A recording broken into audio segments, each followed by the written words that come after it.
first banter this morning will be on, well, from the presidency. It's been called some more cherry news, as we understand authoritatively that President Bola Tinubu has now arrived Abu Dhabi in the United Arab Emirates. He's expected to meet with the leadership of the United Arab Emirates, that is, this to discuss issues regarding a visa ban and suspension of flights.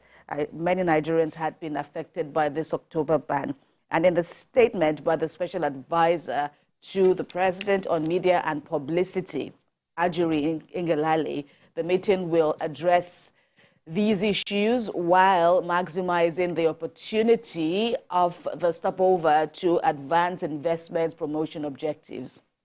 It is expected also that both parties will discuss the underlying reasons for the visa ban and the flight suspension, as well as assess the potential consequences and seek common ground to mitigate any negative effect. Now, this is taking place just after the concluded G20 summit in New Delhi, India, where Nigeria's president, Bola Tinubu, had actively participated, and it does promise, so it's definitely bound to, or we hope that it will bring some form of excitement for Nigerians and optimism that it will end well, because for the UAE, the rationale for embarking on the visa ban, and it didn't just include Nigeria, Ghana and a host of other African countries were affected, but for Nigeria's position now, or for the decision to include Nigeria in the list, it said it was it was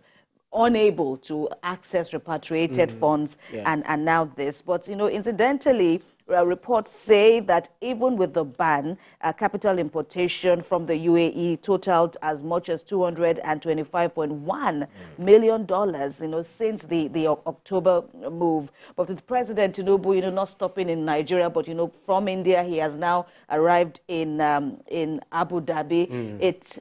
Everybody's waiting to see how that will go, Ibrahim. Most definitely, it's a very good one. What we're having, to talk about the aftermath of the presidential election petitions court, we have the president, moving from one country to another, in not junketing, but looking to bring in people, investors that will definitely come into Nigeria and resolve bilateral issues between, especially Nigeria and the UAE, since it touched down into Abu Dhabi last night.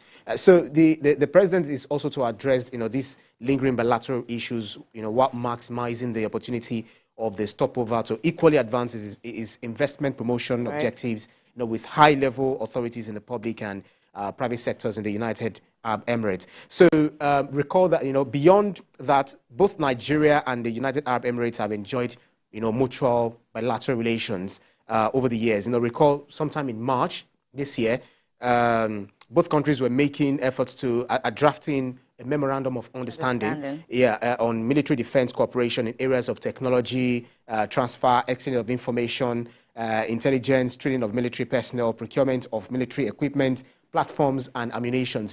With the attendant insecurity situations, that are prevailing in Nigeria, we have the UAE also showing interest in how to resolve all these, foreign threats, the ISWAP, the Boko Haram, etc., the bandits, and all of that. Even in Mali, they showed interest in Mali before, all of these issues. They showed interest in Niger and some other African, countries.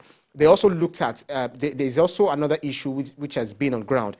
In 2001, Nigeria's population, which numbers about 50 to 100, of us in the UAE, apart from those who are using UAE as connecting, countries to other countries, they had their review of their labor policy, which prohibits Nigerians, being provided with work permits. Then actually sparked, a row with people saying that why are Nigerians treated that way? It wasn't only Nigerians, but if we have our president going to, the United Arab Emirates to have a conversation with a leader, with the business community, it shows that Nigerians would definitely be respected, apart from just issuing letters, issuing, sending emissaries, down to the UAE. So the UAE also has invested more than $250 million, in Nigeria. So if they have stake.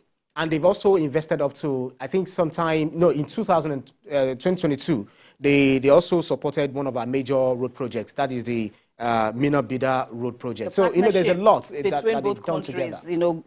Date back, and it's a fine opportunity for the president.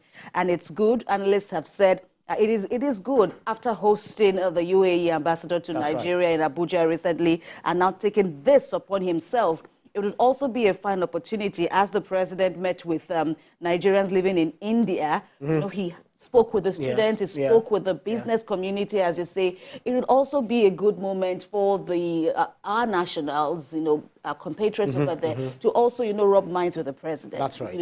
And speak to him. I think this is a very promising move. And like the president said, we are a family with the UAE. We only live in separate rooms, but we are in the same house. We should look at the issues as a family problem and resolve it amicably. And, all these issues, it's good that, both leaders will sit down, understand the concerns, because, yes, they all have their own nationals to cater for, above all, even though, of course, diplomacy is the way to go, or rather bilateral relations, is the way to go. No country can, live or survive on its own. Yeah, it's a global village. Right. And then the concerns regarding, the reasons for the visa ban and the consequences, how that it could also hurt the UAE. It could also, hurt the other countries affected or concerned, including Nigeria. And above all, the aim of diplomacy, which is to, seek common grounds. And everyone just hopes that the rancor, would be resolved, whatever rows, however well-intentioned, will be resolved, and, countries can return to, the level that they have all been, if not even enhance their ties. It cuts across trade. We all know how Nigerians, like you said, with the statistics you offered earlier, like you said, Nigerians have close affinity with the UAE, and the feeling is mutual. Definitely, and the president is very eloquent when it comes to presenting his, he said as much. His objectives, he's very, very eloquent, and, he speaks off the cuff. He definitely speaks to the mind of the people. Look at what he said you already quoted one of the things that he said. Look at some of the things he also said in India, that I think one of them, they said that they can't prosper without Nigeria. I'm not sure I get the quote very correctly, but saying that they need Nigeria to also be better, for those countries to be better, because you see them coming over to Nigeria, because we've got the population, more than 200 million. The market is here. So if the president is wooing them, assuring them, and who is supposed to assure them? Is the president, the CNC, talking to them, wooing them to come over to Nigeria to invest. The Peugeot of this world, the Volkswagen of this world, all of those, good old days. I see them coming back in no distant time to Nigeria.